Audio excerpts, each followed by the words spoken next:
వీళ్ళ ముగ్గురితో మేము చాలా కోడ్ లాంగ్వేజ్ నేర్చుకున్నాం. ఏంట్రా? డబ్ల్యూ అంటే విన్, ఎల్ అంటే లూజ్, టీ అంటే టోప్,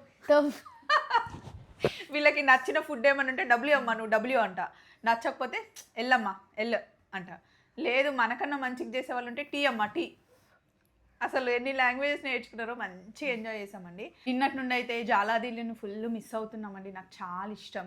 ఆ వింటేజ్ లుక్ కోసమే మేము అందరం వెళ్తాం, ముఖ్యంగా మా ఆయన.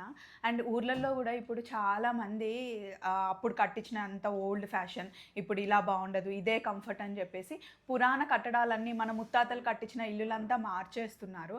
కానీ అవి మన ముత్తాతలు, మన తాతలు, మన నాన్న వాళ్ళు మన కోసం కట్టించి మనకిచ్చిన ఆస్తులండి. అవి మనకి పిల్లలకి చూపించడానికి వాటిని అలాగే ఉంచండి. మన కంఫర్ట్ కోసం, మన ఫ్యాషన్ కోసం వాటిని మార్చడం మటుకైతే నాకు అస్సలు ఇష్టం ఉండదు. సో ఎలా ఉన్నాయో అలాగా కాదు, ఇంకా తప్పదు. ముసలోళ్ళు అయిపోయారు, పెద్దవాళ్ళు అయ్యారు, వాళ్ళకి ఇంట్లోనే బాత్రూమ్ ఉండాలి, రూమ్లో బాత్రూమ్ ఉండాలి అంటే కట్టించడం ఓకే, నేను ఒప్పుకుంటాను. వాళ్ళు ఆరోగ్యంగా ఉండి వాళ్ళ పనులు వాళ్ళు చేసుకునే అన్ని రోజులు వాళ్ళు కట్టించిన కట్టడాలు అయితే అలాగే ఉంచాలని నా ఒపీనియన్. సో ప్లీజ్ ఇల్లులు మన పిల్లలకి చూపించడానికి ఆ వింటేజ్ కన్స్ట్రక్షన్ని అలాగే కొంచెం మనం కాపాడుకుందాం, మన పిల్లలకు కూడా చూపిద్దాం. అదే మన పెద్దవాళ్ళకి మనం ఇచ్చే గౌరవం.